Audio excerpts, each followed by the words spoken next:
What's up, everybody? This is Sam Shady with Shady Sports Network, and today I just wanted to ask you for a huge favor. We're growing very quickly thanks to all your guys' help, but I've got a little request for you guys, and all that is to hit that like button. So basically, the way the YouTube algorithm works is if they don't see an asinine amount of likes on each video, we will not grow. We will not be pushed out to new viewers. So without your help hitting that like button, subscribing, clicking those notifications, making sure you hit like on all these videos, we can't grow as quickly as we'd like to. So with that being said, please help support Shady Sports Network today by hitting that like button. It's completely free, doesn't cost you a thing, and in turn, it helps us continue creating great content for you to consume in the future. All right, so I'm particularly excited about this one. As you guys all know who are tuning in, I'm a huge fan of the IFL, and today we've got one of the arena football legends with us, 2021 IFL Offensive Player of the Year, quarterback Nate Davis of the Duke City Gladiators. Not only is Nate a veteran quarterback for the Gladiators, but he also serves as a youth football coach in his spare time, giving back to the next generation. Nate, thank you for joining us today. How are you doing tonight? I'm doing good, Sam. I appreciate having me on here, man. It's an honor to be on here. I think the honor's all mine, my friend, but I appreciate you saying that. You already know. So I always start with one question when I do these interviews. I'm curious, what age did you get involved with football, and what inspired you to play the game? So I probably started when I was 7 years old. My brother, he's the one that inspired me to, he was my idol growing up. Because me and my brother, we are almost 10 years apart. So, of course, there's a big gap. So, of course, seeing him play, he played football, basketball, and baseball. So, of course, I try to do the same thing. Very nice. And that's Jose, correct? Yes, Jose Davis. Yep. Awesome. And he was also an IFL quarterback, correct? Yep. Well, he played Arena 1. He played the AFL. Oh, that's right. I'm sorry about that. He played AFL. He played for at least 10 years. Very nice. So have you always played primarily quarterback? So, of course, when I was younger, I played linebacker. I got to play some linebacker. So when I was in 7th grade, I was just this big as I am now. So, it was I'm a very physical, guy. So I like to, play linebacker, like to hit people. And just because my brother played, I had a strong arm. I had terrible mechanics growing up. But, it's just the strong arm was what caught everybody's eye. That makes sense. That definitely makes sense. I actually, one of your former teammates asked me to ask you about a specific play. He's probably on here now. There was a pass play to a wide receiver in Duke City. I believe it was last year. And you see a free rusher coming up the gut straight in your face, and you basically just lob one up for the end zone. And it just falls in the perfect spot for your receiver. Beautiful pass. And it was like one of those situations where only a quarterback and wide receiver that had the proper chemistry would have been able to make that happen. And it was just an unbelievable play. I wish I had the highlight to show you right now, but that was actually from Lorenz Stefan. Okay. Yeah. That's my guy. Absolutely. That's my guy. But yes, what I'm saying, but all it is, what I'm saying, is me getting to know my receivers, us just being on the same page. And that's what I'll ask for, just for us to be on the same page. And if we're on the same page, I promise you we'll be successful. Absolutely. So I'm curious, what led you to attend Ball State? So I had a whole bunch of offers coming out of high school for football and basketball. But Ball State told me I could play football and basketball. And my brother went to Kent State University, and he played football and basketball. So, of course, he's my role model, and so, I was like, well, I want to do the same thing. Ball State told me I could do that. I started the first game as a freshman. Third game, they named me the starter for now on. They told me I couldn't play basketball. That's recruiting for you. Yeah, that's definitely true. We hear that a lot. Promises are made to get guys in the building, and then things quickly change as soon as they become valuable. With the quickness. Yes, sir. So during your time at school, you end up leading the team to 2 bowl games, earning many awards along the way. When you look back to college, is there one accolade you received that sticks out above the rest? So the most memorable one, because I never ever thought that I would get it, is last year I got inducted to the Hall of Fame. And that's the one of the most memorable things, from college that I'll have.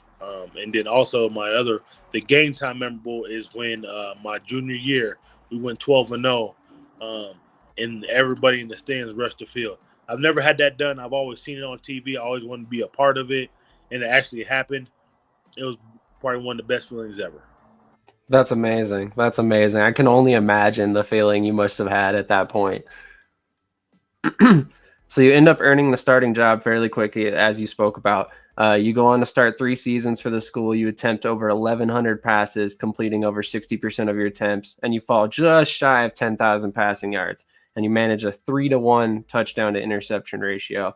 All 3 of these seasons, Stan Parrish was your offensive coordinator. What was it about this scheme that you fit your playing style so well? Well, he changed it. He changed the scheme for me. He changed what up, and that's why he was, God rest his soul. Stan just passed away. Um, but yeah, he changed the scheme for me. He said, okay, this can do other things, so I got to change it. And that's what was the best thing about him being a coach. And he changed the scheme to fit what I did, and and it worked out. As it should. I mean, that makes perfect sense. You should always tailor your scheme for your players that you have available. Exactly, So and that's what he did, and it worked out for everybody. It worked for all the guys that we had, and just the skill guys we had in the old line, and that's why everything worked because everybody bought into that scheme, and we went full steam ahead. absolutely. Absolutely. So what led to your decision to leave the school a year early and go into the NFL draft? Well, of course, I sat down with my family, and I sat down with Brady Hoke. He was my head coach, and we sat down, did out the pros and cons. And when we did out the pros and cons, um, I was losing 10 of my starting 11 on offense, including myself. So I was starting from scratch. So of course that was one of the things, and of course they always talk about injuries, and will your stock go lower, or will it might help you? You never know. So we took it.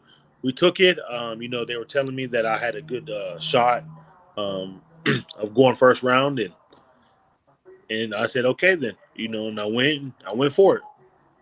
Interesting. I was kind of curious. Did you know that Brady Hoke would be leaving?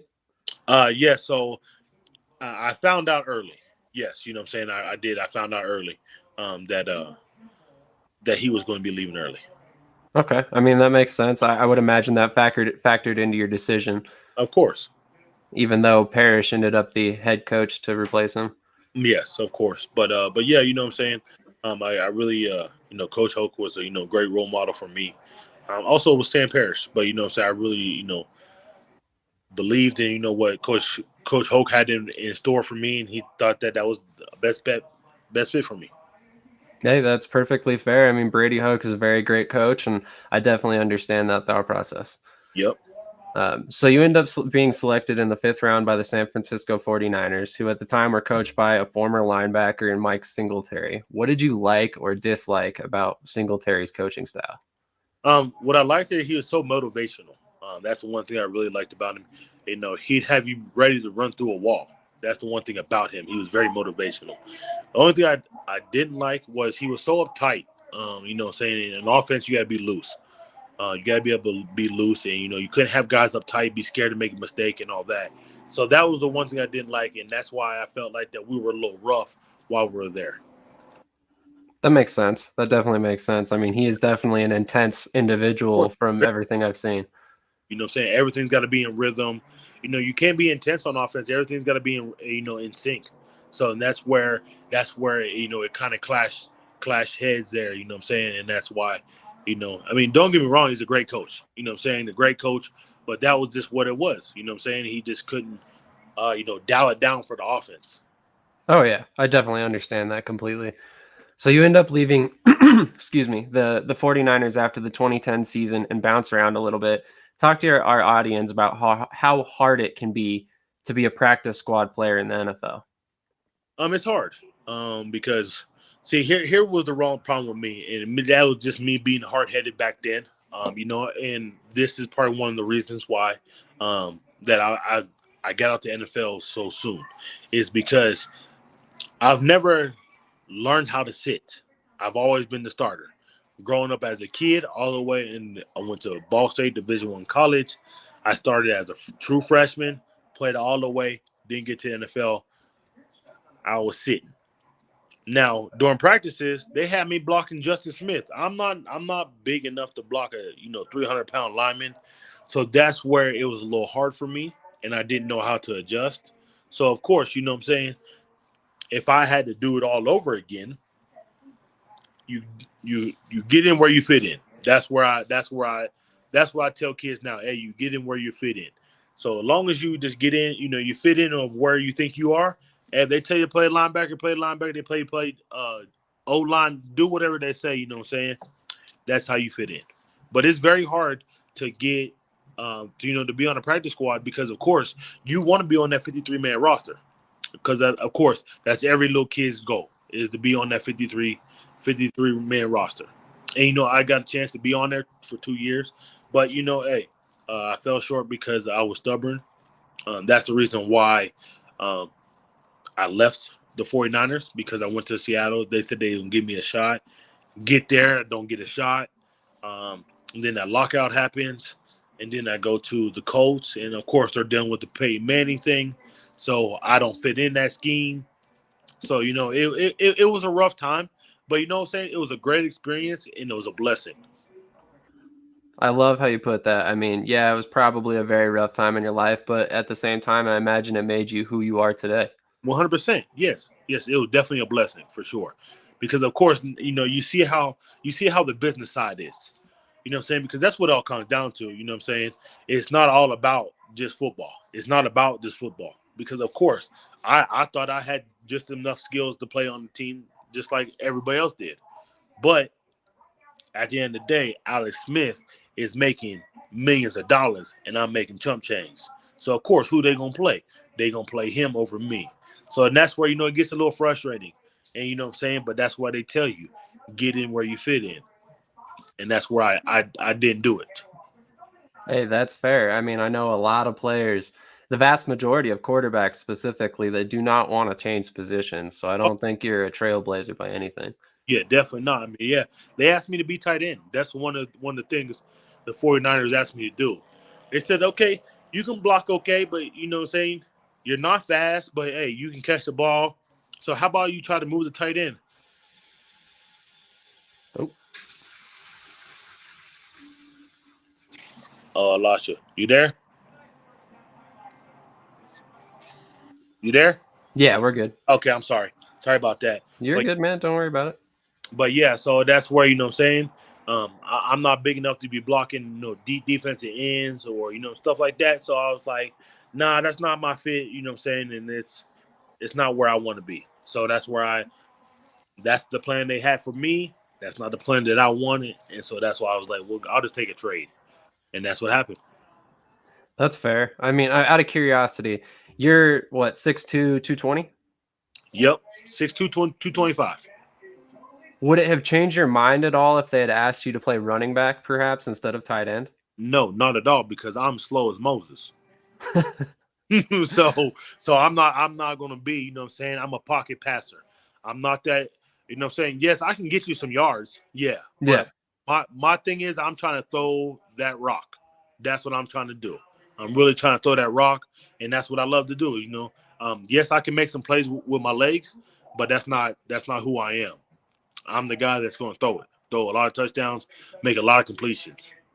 that's perfectly fair. With that being said, you're uniquely equipped to answer this question for me. Do you think it's more valuable for a player in your particular position back then to go to a league like the Arena League and play and get film versus not playing and sitting on a practice squad? So you say it's more to go play somewhere and then just instead of sit. Yeah. Of course, yes, definitely. Yes, I because you never know when your time's coming. You never know. You know what I'm saying? You never know when your time's coming. You never know. So that's my whole thing is so you always wait. You know what I'm saying? That's where I didn't do. So I wanted, they said, oh, this is what's going to happen. Saying you wait your time. Well, I didn't want to do that. So in San Fran, I was like, okay, trade me. The next year I went to Seattle. Kaepernick came and look what happened. Alex Smith got hurt and he played. That's true. You know what I'm saying? And that's how it happens. You know what I'm saying? Look at Patrick Mahomes. Same thing. He waited his turn. Alex Smith got hurt. He took full advantage of it. That was me being young-minded, of course, you know what I'm saying, not knowing I want to play football. So, of course, what I do, no, if it's not going to work for me, of course, I turn to arena football instead of just waiting it out. And that's where I think I made my mistake. So you would say it was actually more valuable for a player to stay where they're at in the practice squad then? Oh, of course, definitely. Because, listen, you're learning from the best. That's what you got to understand. Everybody's dream is to be on that. Okay, so now they have, I think, 75 guys. You have the 53-man roster, and then you have some 20-some on the practice squad. And I think so. I mean, just imagine. I mean, you're still in there learning. So every day you have a chance to be activated to that 53-man roster. You have a chance. That's very true, especially with the call-up rules now where you can be moved up and down. And that's it. You can be moved up and down. So, of course, that's where, you know what I'm saying, you have that chance. So that's where, you take full advantage of that. That makes sense. That makes sense. I like that take. Thank you for offering some insight there. Oh, yeah, no, for sure. So you end up signing with a team that had a bit of a tumultuous past to start your arena football career. They entered the AFL in 2006. They were back out in 2008. Then they come back in 2011, played 2 more seasons before folding. Did you see them folding at the time coming? Well, yeah, I mean, it was a big headache from the top to bottom. And you know what I'm saying? And that's where it put me away from being in that Arena One, Showtime, or in Arena One league, is because there was just so much. And then I got a buddy that called me. His name is Julian Reese. His cousin was my running back at Ball State. He was like, "Hey, man, I know that you played a couple games in arena, but I'm down here in Amarillo, Texas. What do you think about coming playing for me?" I was like, "I'm not doing nothing. Why not?" And then that's when I shot down there, and they had everything together from the top to bottom. Everything was laid out. They had everything for you, and that's where I was like, okay, this is a place for me. I'm very loyal, so I was like, okay, I'm gonna try it on out. Absolutely. And at that point, they were still in the CIF, correct? So we started off in a Lone Star. That's Okay. what we started off in a Lone Star, and then we went to the CIF. Okay, gotcha. I thought that was vice versa. My mistake. Nope, you're good. So out of curiosity, when the command folded, you were assigned to the Predators, but you never ended up suiting up for them. What happened to prevent you playing for Orlando? Oh man, so here's what happened. So I showed up. I practiced all week. They named me the starter. They named me the starter. So I'm sitting there going, and then game day comes. Game day comes. I'm dressing up. The quarterback from Florida shows up, and they said he's playing. Oh, wow. Yep, they said he's playing. So, of course, a lot of people showed up in the stands, of course, because they wanted to see the guy, you know what I'm saying? And then, so what happened was I was like, you know what? This is the same thing they did to me and did with the command. So I'm done with the AFL because this is the repetition that I've been getting. That's fair. You know what I'm saying? So this reputation I've been getting. So this ain't fair to me. So I was like, you know what? Let me be loyal to the people that have been taking care of me. And that's why I stayed with Amarillo for eight seasons. Absolutely. IFL called me every year. CFL called me. I stayed there because I was loyal. I had everything in Texas. I trained kids. I did all that. So that's why the reason why I stayed there.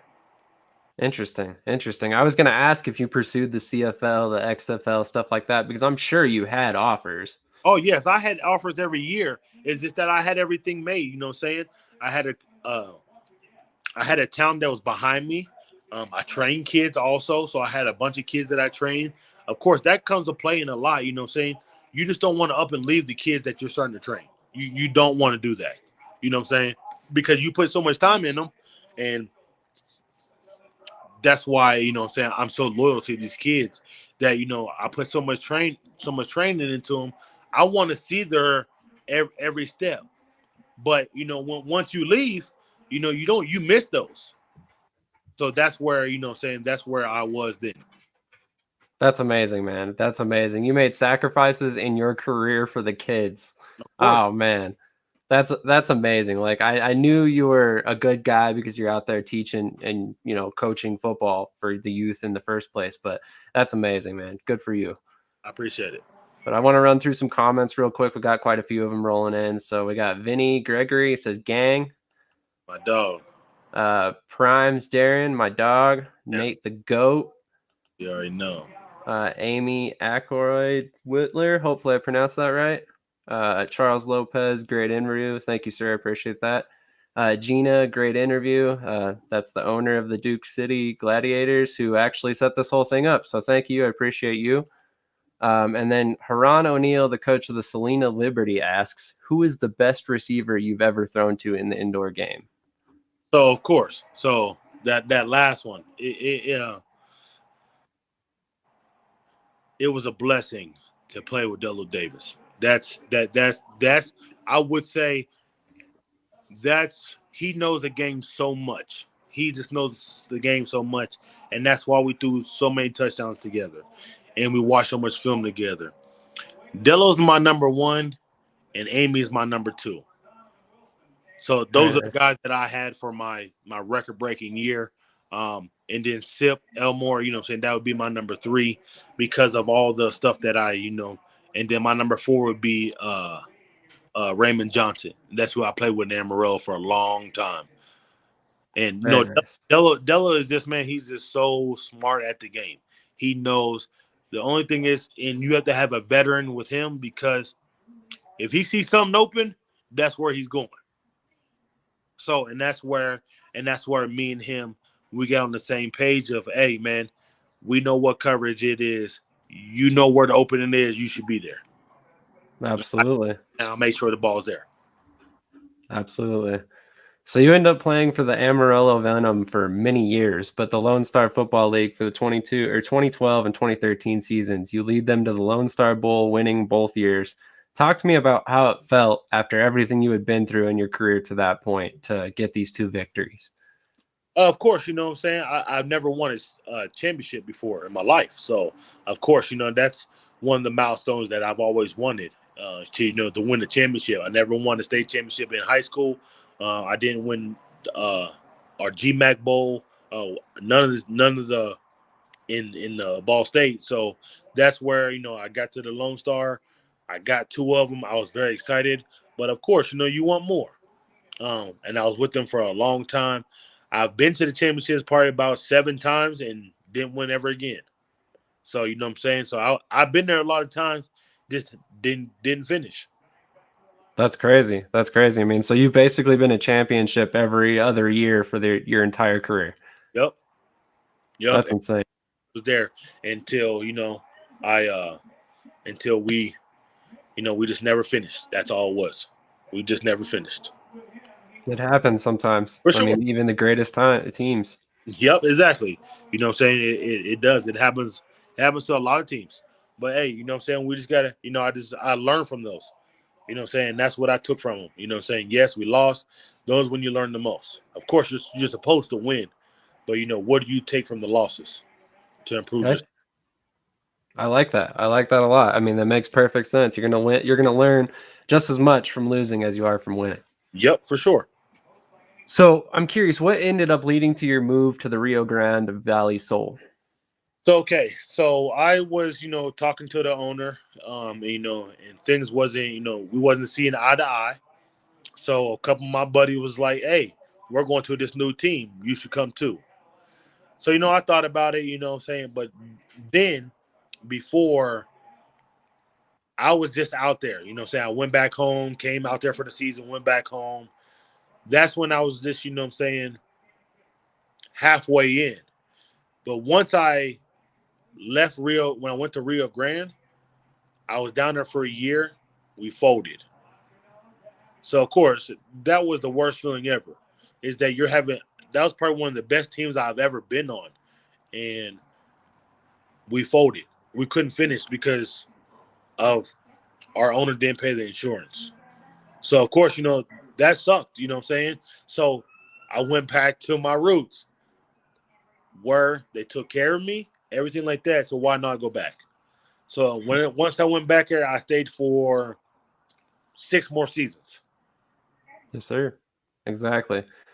So what was it about the Venom that just brought you back? I mean, was it just the way they took care of you, or was it just the family atmosphere you had before? That's one thing that they've always said. Julian Reese is the one. So he taught me this arena football game. Julian Reese did. Julian Reese taught me this football game. And of course, I just took it to the next notch. I just really, put my time and effort into it. And, I put all the things that I've done. I tell Coach Reese, and I still talk to him, when I was playing. He would hit me up, hey, this, and this, you know what I'm saying? Of course, I'm going to listen to him. He's the one that taught me this game. So, he's been my big mentor. So that was one of the guys, that reason why, I wanted to go back is because of, Julian Reese, you know what I'm saying? He's like a brother, a brother to me, like a big. Absolutely. Sometimes the connections that you make at these teams matter more than what could be placed on the field, if that makes more sense. Of course, definitely, you know what I'm saying? And that's what it's all about, is making connections, because that's what makes the team good is, if everybody is connecting, then that's what makes your team good. And that starts from the top all the way down to the bottom. Agreed. And that's what makes good organizations. If everybody connects from the top all the way to the bottom, that's why you win. Definitely. I would totally agree. Well, now is the perfect time for me to play some of your highlights. So I'm going to pull up your 2021 film from your Offensive Player of the Year season. So this is actually the play that I was talking about earlier. Yeah. That is such an amazing throw. I mean, it's almost like you didn't even know he was going to be there. I mean, you just knew he was going to be there. Sorry. Okay. Yes. So that play right there, we're in the huddle. We couldn't gain a yard, and there was 3 seconds left on the play clock. So I said, guys, I'm going to take a drop back, and I'm just going to throw it high as I can and throw it into the stands. Dello says, you're crazy. Throw the ball to my side, make sure it's in bounds. And then that's what I did. That's crazy. That's crazy. So it sounded like he was more or less just wanting a chance, and that's it. That's awesome. That season right there is so memorable. And the reason why is because we all talked in a huddle like if we was just having a conversation.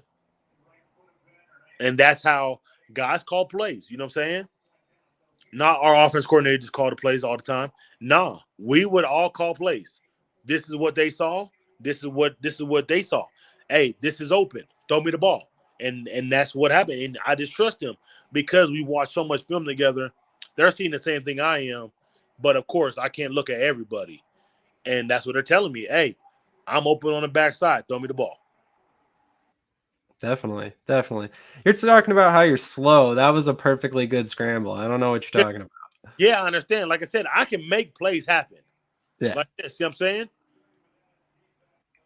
But a lot of quarterbacks and now in arena football would run that in. Yeah, that's true. That's true. You see what I'm saying? I try to make plays where, see right there, a lot of guys would have ran the ball. All that room right there, look, I'm trying to throw the ball though. That's the difference. You see what I'm saying? That's fair.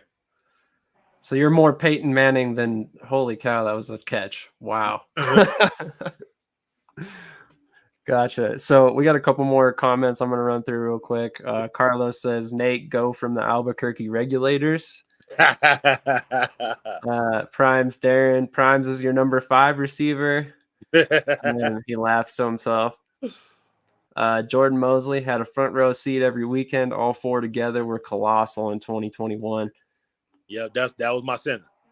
And then this comment, I don't know, man. Ramon Atkins is pretty good, but there's quite a bit of competition for that that label there. Of But course, he says, everybody has their own opinion, and exactly. I'm totally fine with that. Absolutely. So Mosley again, he just laughs at primes. Facts, zero egos in that huddle. I That's it. like that. That's what it came down to. And that's what it all came down to is no one had the ego. Everybody was there to win. And that's why you have a good team. Is everybody's there to win, we're going to be good. But if you're there for saying, oh, I want my stats, yeah, we're not going to be a good team. Agreed.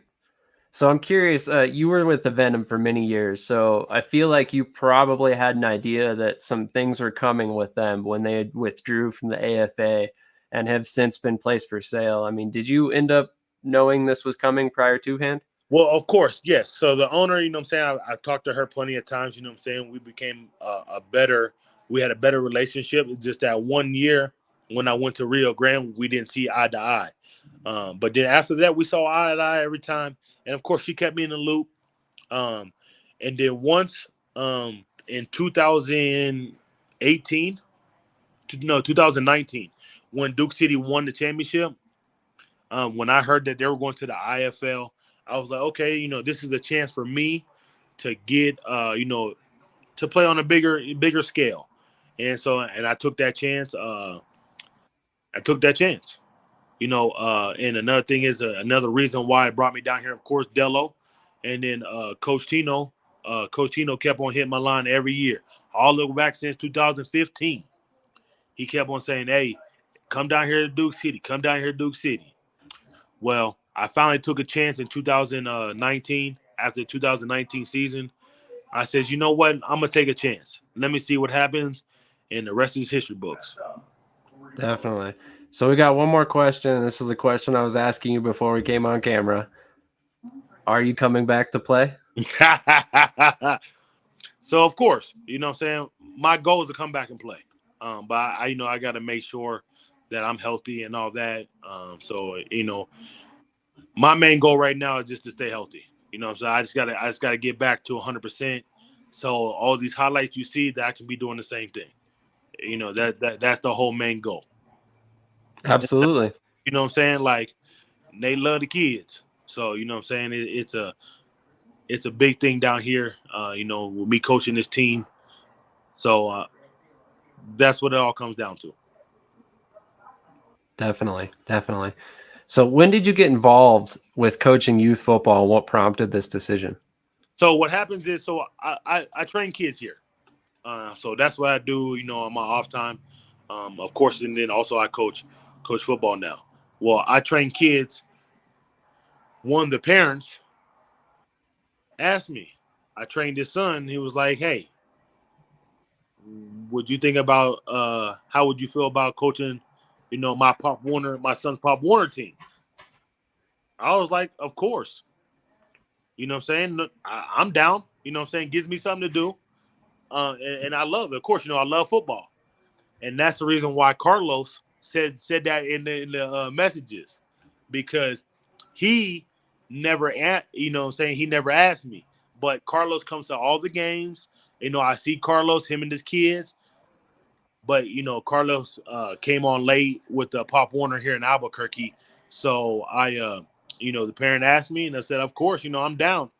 And so that's what got me going into coaching these kids and coaching this football is because I train kids. So every Sunday I train kids. Every Sunday we have about 25 kids out there, quarterbacks and receivers, and we get after it. You know what I'm saying? Just to try to get some more reps in, so the kids can learn. And then also I'm back at it also, so I'm out there throwing also. So I have some of the Duke City players come out there and throw. So you know what I'm saying, and then they see how these guys run it, so they can get a head start on what they're for them to come. That's amazing. I'm sure those kids absolutely love that. I mean, being trained by a professional quarterback, I can't only imagine. Of course, yeah, they love it. You know what I'm saying? And and this is where, what I'm saying, a lot of people thought, what I'm saying, a lot of people think that, of course, they a lot of people want me to go somewhere else. A lot of people want me to go somewhere else. But what's holding me is these kids. These kids keep on saying, Coach, I can't wait to see you play. I can't wait to see you play for the Duke City Gladiators. I can't wait because I just started this year coaching them and I got hurt. So they ain't get to see me play. They got to see me coach. Well, of course, they see me coach them now. So they want to see me play exactly. So, of course, you know, I'm trying to get healthy so I can play. Definitely. So you answered a question before I even pulled it up. But so if you're healthy, you're playing. So yeah, that's the answer to the question. Also, by the way, I forgot to shout out this guy. Byron Seven Cooper is actually the creator of this here highlight film we're watching, if I'm not mistaken. So I've known Byron ever since Amarillo. That's one of my homies. Gotcha. Yep, that's right. It is one of the greatest highlight tape. So the highlight could have been. So Byron put this together for your boy, and I gave it to him and I said, "Hey, you do what you want." There was 22 minutes on the highlights that he could have put on there. He says, "Hey, brother, there's just too many highlights on here, man. I gotta cut it down." So, and, what I'm saying, he picked everything out for me. That's my guy. Definitely. Well, it is a great highlight film. Byron, I am so sorry I didn't credit you when I first pulled it up. Once again, great work, man. I appreciate the ability to be able to use it. For anybody who wants to catch the full thing, it is available on YouTube on Byron's channel. I believe it's actually just Byron Cooper on YouTube, if I'm not mistaken. Byron, if you want to put up your link, please do. Yeah, but my dog took care of me there. Absolutely. So how did you end up with the Gladiators for the 2021 season? But we kind of already answered that. Yes, but I'll tell you again. So all what happened was, of course, one of the main reasons was because Dello Davis. I've been going against him for so many years. He always the number one receiver every year. And I'd be like, what I'm saying? How does this guy do this every year with different quarterbacks? So I was like, you know what? Let me see if I can be on the same team with him and see what we can do. So, and then also Coach Tino, he was the defensive coordinator and offensive coordinator. He was the defensive coordinator, I wanted to say, for 2019, offensive coordinator 2018. So every year since 2015, hey man, come down. Come to Duke City. I want you to hear, man. I want you here. Like I said, I had everything going on with the kids and all that. And all of a sudden in 2000, after the 2019 season, I said, you know what? Let me go ahead and take a chance. And that's when they were going to the IFL. And I took a chance, and I got a lot of things out of it. Yeah, I would say so. I mean, your first year in the IFL, you end up winning IFL Player of the Year or Offensive Player of the Year. Sorry about that. And then also All IFL First Team. So definitely amazing first season. I would say your hunch that you and Davis were a good pair is definitely correct. Yeah, definitely. So in your first year with the Gladiators, as we just talked about, your name first year All IFL and IFL Offensive Player of the Year. Talk to me about how it felt to win these awards after all this time playing. Did you feel as if this validated everything you had been through to this point? No, not at all. Not at all. So I threw 79 touchdowns that year. The year before, I threw 78. So the accolades, I don't care about the accolades because the accolades go through my offensive line, my receivers, because they do all the work. The all goal that we all wanted is to win the championship. We fell short. So all the accolades, what I'm saying, those you don't get remembered by accolades. You get remembered by winning championships, and that's where we fell short. And so we didn't win the championship, so that's where we fell short. The accolades are those come and go. What I'm saying? I'm not worried about those. I want to win that championship. That's the accolade that I want. And that's what we fell short in 2021. But you know what I'm saying? Definitely. So you returned to the Gladiators for the 2022 season with high hopes of improving on your 2021 season, probably with a championship in mind. However, early in the season, unfortunately, you end up suffering a season-ending injury. Talk to me about the mental hurdles you've had to fight through to go through rehab from an injury in year 14 of your professional career. When I say depression is for real. When I say football is that all I had. And once it's taken away from you and you're out there watching guys play and knowing that you should be out there playing, but you can't be out there, it hurt bad. It hurt a lot, you know what I'm saying? It really did. But family and friends, kept me up. And that's what I really leaned on. I really leaned on it. I just went to Jimmy Carter and spoke about mental health to their school. I really talked to them about that. Because of that, you know what I'm saying? I mean, it really hit me hard. The thing that I love was taken away from me. And I'm praying still not. I'm feeling pretty good. You know what I'm saying? I'm working out. I feel pretty good. But it could have been a career ending, for me. But this is my life. So I was wondering like, oh man, I'm not ready to go into coaching. I'm not ready yet. Yes, I'm okay at it, but I'm not ready to go into coaching. I feel like I still have a couple of years left of playing. And that's where it was depressing, is because of that, and because I thought that I could be done, but I've never worked out before in my life. Never. I don't work out. I will condition, but lifting weights and all that, that's not for me. But ever since I got hurt, I've been I've been trying to do it all. I'm doing whatever I can to get back to playing this football. Interesting. I would have never guessed with your strong arm that you don't work out. I mean, that's Not, insane. not at all. Wow. That's Yeah, crazy. natural God given ability. That's what I've been very blessed. I will say that I've been very blessed, and the crazy thing is, I've never been hurt until last year. Never. I've never missed a game ever since Pee Wee, basketball, baseball, anything. I've never missed a game until last year. And that's what hurt me. Is that, man, I've never missed a game. And now I played the first game, and that's the only game I played. So I missed 16 games. 16 games that I know that I could help my team. But God took a different route. So That's crazy. So Rick says are you healthy and Atkins on the roster? That's probably one of the best quarterback rooms in the league. I would agree. Gina says Davis of Davis broke all the IFL records. yep. Yeah. And then Sebastian Noel says TO voice. That's my quarterback. I love it. That's my guy. And then here's your guy, Lorenz. He says, ask him about that one and down offensive mentality. So of course, so that's always been. So Julian Reese put that in my head. The goal, of course, the goal in arena football is to score points. That's what the goal is.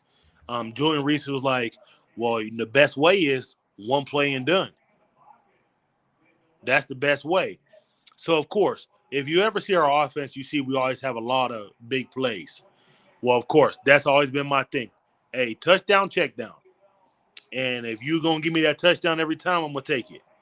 I'm gonna take whatever you give me. And that's what he's talking about. And that's where I try to put that in his head. And that's why, I think that he's had so much success, is he's taking everything gave him and he's going forward with it. And that's the same thing with Ramon. They're both doing the same thing. They listen and they go forward with it. Definitely. So Rick asks once again, do you stay with Duke City if Atkins is the starter? Well, here's my thing. I'm never scared of competition. I tell you that right now. So there ain't no competition that I'm scared of. I tell you that. So if he beats me out, he beats me out. But me being who I am, ain't no one beat me out in the IFL. I love it. Wherever I go. I love it. If it's not with the Duke City, then I'm gonna go compete. And of course, I have my God billion talent is gonna take over. Agreed. Primes Darren says facts. And then Rick said, I would ask the owner of Duke City who's starting. I would guess I would ask the coach. I'm willing to bet Gina lets the coach do his thing, but I could be wrong. But moving on, during this rehab process, has there been any doubt in your mind about returning for the 2023 season, or was it always to come back to play? Oh yeah, there's never been a doubt. Never been a doubt in my mind that I was not coming back. There was never a doubt. That was my main thing. You set your thing on it. You set your mind on the goal and you go for it. And that's in anything in life. Same way. The same way in life. You set you a goal and you go for it. And that's what I'm doing. I set my mind and I'm going for it. And I'm working my butt off to get there. Agreed. That makes perfect sense. I mean, you are one of the hardest working men in the IFL. There's a reason why you've been so successful throughout your career. And I have no doubt that if it's left up to your work ethic, you'll be back. Prime says it can be your running back or wide receiver if you need it. Prime's played defense last year. He played DN and linebacker last year for us. And gotcha. That's my dog. So yeah. Very nice. That explains the comment about being wide receiver 5. Yes. Okay, so I'm going to leave you with one last question. You are a former MAC Offensive Player of the Year, 2-time LSFL champion, co-MVP in 2013, and you were named First Team All IFL and IFL Offensive Player of the Year last season. What is left to achieve for you in your mind? That championship. That's the main thing is that championship. That's my goal. That's my goal, and I'm reaching for it, and I'm gonna do everything I can to get there. Very nice. Very nice. Well, it'll be interesting to see exactly how everything goes for you this upcoming season. Rick was saying that he thought you were going to end up coaching. I guess he must have been the guy who's hitting me up in my DMs on Twitter and asking about it, because he said something about you going into coaching, and I was like, man, I'm pretty sure he's playing, but I didn't want to say anything yet. So, no, I'm telling you right now, I ain't playing. So amazing. You know what I'm saying? Hey, if people got other opportunities, or people are, going different ways, if I'm not their guy, I totally understand. You know what I'm saying? Hey, I totally understand. Because like I tell people all the time, at the end of the day, this is a business. Agreed. At the end of the day, it's a business. So if people, don't believe in me or not, that's totally fine. That's just more fuel to the fire that I have for myself. That's all it is. More fuel for my fire. Because just know that I'm working. Just know that I'm working. And 2023 season, I'm playing for sure. Definitely. Well, probably, hopefully for a championship at that. That's the goal. That's the goal. You know what I'm saying? And that's got to be everybody's mindset. You know what I'm saying? If you're playing, you know what I'm saying, you shouldn't be going for no accolades. You know what I'm saying? The goal is, because it's the team sport. Like I tell everybody on our team, it's do your 1/8. You do your 1/8, everybody does their 1/8, we will be successful. But you got to do your 1/8. That makes sense. I love that. So Prime says the GOAT has spoken. Charles says champ. Best player out of Bel Air, Joey Galloway, or you? We play two different positions. You know what I'm saying? Of course, you know what I'm saying, he went to Ohio State. Great player, you know what I'm saying, great mentor. He's a great guy, you know what I'm saying, great guy on college game days now. But of course, you know what I'm saying, I'm always going to say it myself. I'm never going to say that someone's better than me. You know what I'm saying? Tom Brady's my favorite guy. That's my favorite quarterback. I still think I'm better than him. That's my confidence. You know what I'm saying? That's just the way you got to have. Because if you don't, then you'll stoop to other people's level. That makes sense. I like that. Sebastian says Davis and Davis is good for business. I would agree. Byron says you're our guy. Rick says Tulsa needs a quarterback, although I think his information is slightly outdated because I believe Daquan Neal was already released by the USFL. So he might be coming back. We'll see. But with everything being said, man, I really appreciate you coming on. You were a heck of an interview, very insightful, very candid. Thank you. I appreciate you for having me on, Sam. Absolutely, man. I would love to have you on again in the future, hopefully right after you win the 2023 IFL championship. Hey, I appreciate it. Definitely. Have a great rest of your night, man, and I will definitely keep in touch. You know it. I appreciate you, man. Have a good night. So once again, guys, that was Nate Davis. If you have not done so already, hit that like button, comment, and subscribe. If you do all three of these things, you are automatically entered in our giveaway to win $150 in sports memorabilia of your choice. So if you want to go get $150 in Duke City gear, if you want to go get $150 of Cowboys gear or Giants gear, I know they're playing right now. So for all of you guys who tuned in and watched this instead of the game, y'all are amazing. I can't ask for more than what I got tonight. I appreciate all you Gladiators fans out there. I told Gina in private messages that I really do think the Gladiators have easily the sickest logo in the league. I will tell that to anybody who wants to listen. I love that logo. With that being said, I'm going to have to end up being a Gladiators fan for the 2023 season. I was rolling with Frisco last season, but that's mainly because I'm a TJ Edwards fan. But Duke City's a little bit closer to home for me. So with that being said, I guess I'll have to start getting some Gladiators gear for this background behind me. And for all you Gladiators fans, definitely hit that subscribe button because we got more to come. This upcoming weekend, we will have Greg Dent, the wide receiver who just re-signed with the Gladiators. He will be coming on the show. I'll have the link up pretty soon, so definitely click the reminder button on that when it comes up. And as always, click the notifications button so you're informed every time I have a new Duke City Gladiators player on the channel, because trust me, there will be more to come. With that being said, I appreciate all of you guys' support tonight.